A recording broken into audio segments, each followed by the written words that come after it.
ये हमारे पास है नॉर्मल इक्वेशन का इस्तेमाल। रिग्रेशन लाइन हमने फ़िट करनी है, लेकिन कंडीशन है कि हमने नॉर्मल इक्वेशन के थ्रू रिग्रेशन लाइन फ़िट करनी है।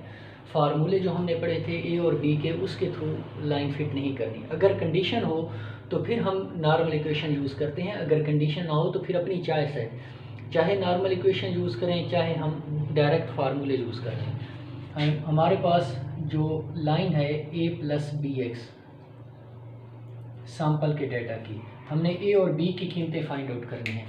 ए का कोएफिशिएंट कोई भी नहीं है, तो सबसे पहले इस इक्वेशन को हम नाम देते हैं 1 का। इसी इक्वेशन को हम 1 से मल्टीप्लाई करेंगे और साथ समीशन से 1 से इसलिए मल्टीप्लाई करेंगे क्योंकि ए का कोएफिशिएंट कोई नहीं है, जब कोई ना हो तो इट मीन्स 1 है। तो ये हमारे पास आएगा summation Y is equal to N A plus B summation X. ये पहली नॉर्मल इक्वेशन बन जाएगी।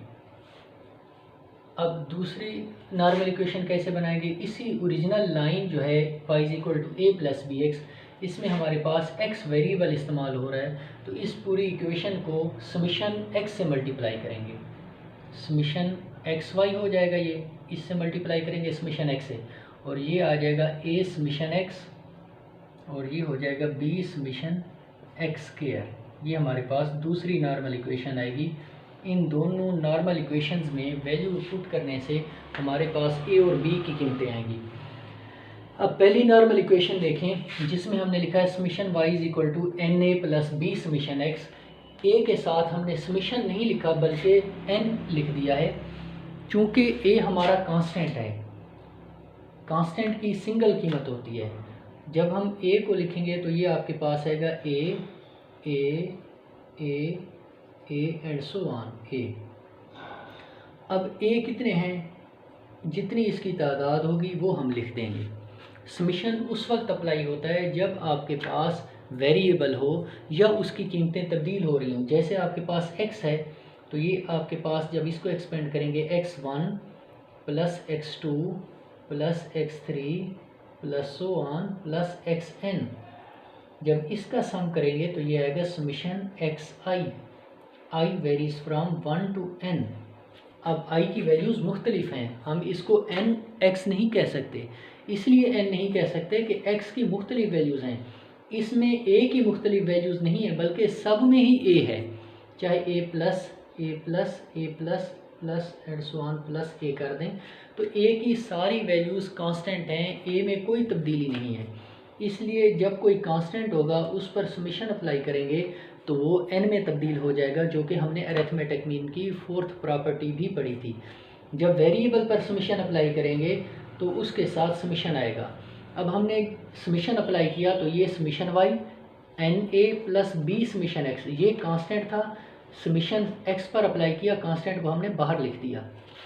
जब दोबारा समीशन एक्स से इसी इक्वेशन को मल्टीप्लाई किया तो ये समीशन एक्स वाई, ए चूँकि कांस्टेंट था, समीशन एक्स से मल्टीप्लाई किया तो समीशन ए एक्स नहीं लिखेंगे, कांस्टेंट को बाहर लिखेंगे, जिस तरह इसमें लिखा था A summation X plus B summation X square.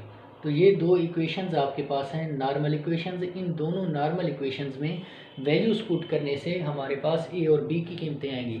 अब इन नॉर्मल इक्वेशंस को देखें, हमें समीशन वाई की ज़रूरत है, हमें समीशन एक्स की ज़रूरत है, जो कि गिवन डाटा होगा। उसी गिवन डाटा से ही हम जब सम करेंगे y का तो समीशन y आ जाएगा, x की वैल्यूज़ का सम करेंगे तो समीशन x आ जाएगा।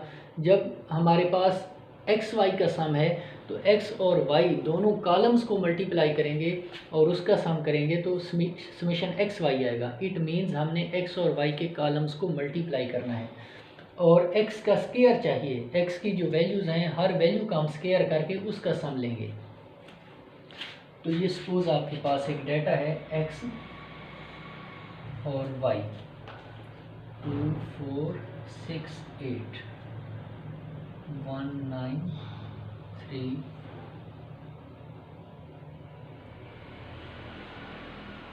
10।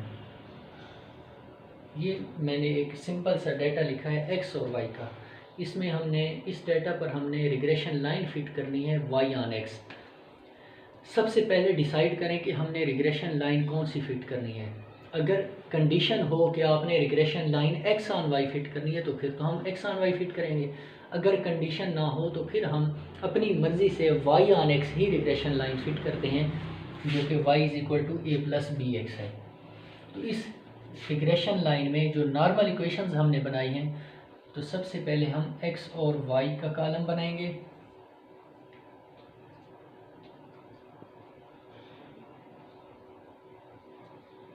ये हमारे पास आ जाएगा समीशन एक्स वाई, ये हमारे पास आएगा समीशन वाई और ये समीशन एक्स।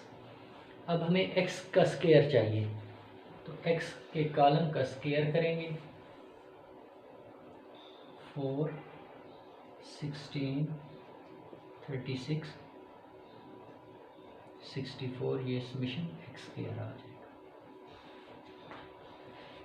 इनकी वैल्यूज़ को हम इन दोनों नॉर्मल इक्वेशंस में पुट करेंगे और हमारे पास ए और बी की कीमतें आ जाएंगी।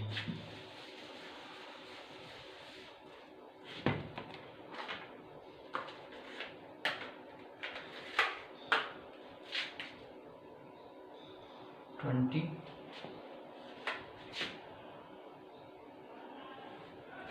23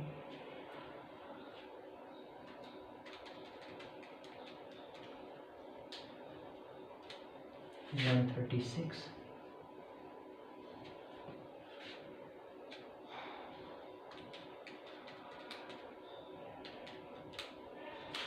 120।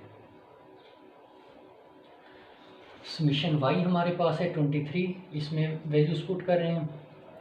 23 इज इक्वल टू एन हमारे पास है 1 2 3 4 a प्लस बी उसी तरह रहेगा क्योंकि इसकी भी कीमत हमने फाइंड आउट करनी है। समीशन एक्स हमारे पास 20 है, तो ये 20 आ जाएगा। तो इस 20 को बी से पहले लिख लें जिस तरह इसको लिखा था, तो ये 20 बी हो जाएगा। अब दूसरी इक्वेशन में पुट करेंगे, समीशन एक्स वाई की ज़रूरत है, तो समीशन एक्स वाई है 136 is equal to A summation X. A की कीमत हमने फाइंड आउट करनी है और समीशन एक्स हमारे पास 20 है, तो ये 20 ए आ जाएगा plus B summation X square. Summation X square 120 है, तो ये हमारे पास 120 बी आ जाएगा। इन दोनों इक्वेशंस को हमने सॉल्व करना है। अगर इस इक्वेशन को हम 5 से मल्टीप्लाई कर दें तो ये हो जाएगा 20 ए। हम फिर माइनस करेंगे तो ए ख़त्म हो जाएगा, बी आ जाएगा, जिससे हमारे पास बी की कीमत इजीली हम फाइंड आउट कर सकते हैं। इसको ए कह दें और इसको B. Multiply by 5 with equation A and subtract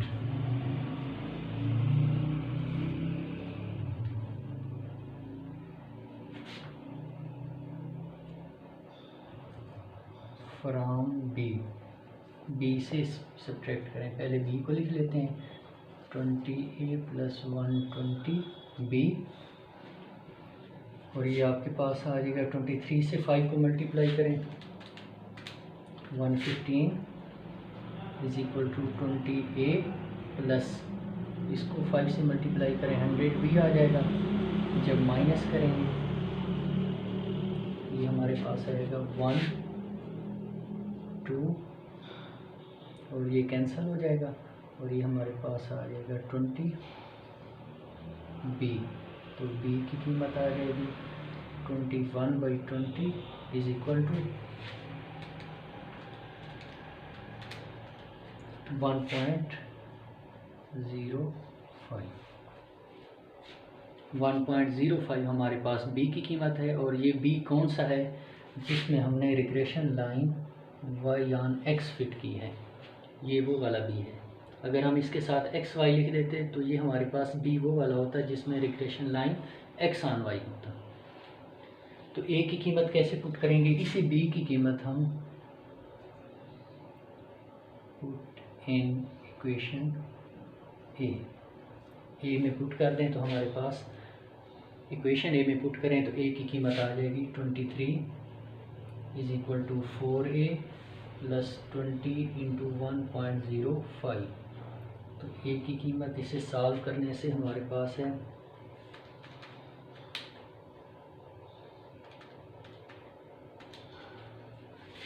2 2/4 a is equal to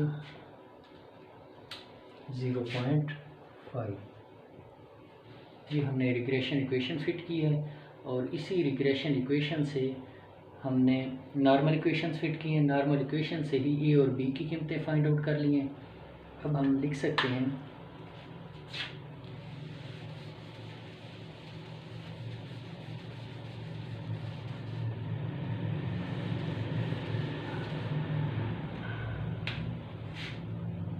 so the fitted regression line y on x is y cap जो कि बराबर है a प्लस बी एक्स के। तो a हमारे पास है 0.5 प्लस b हमारे पास है 1.05x। ये हमने रिग्रेशन लाइन फिट कर दी है।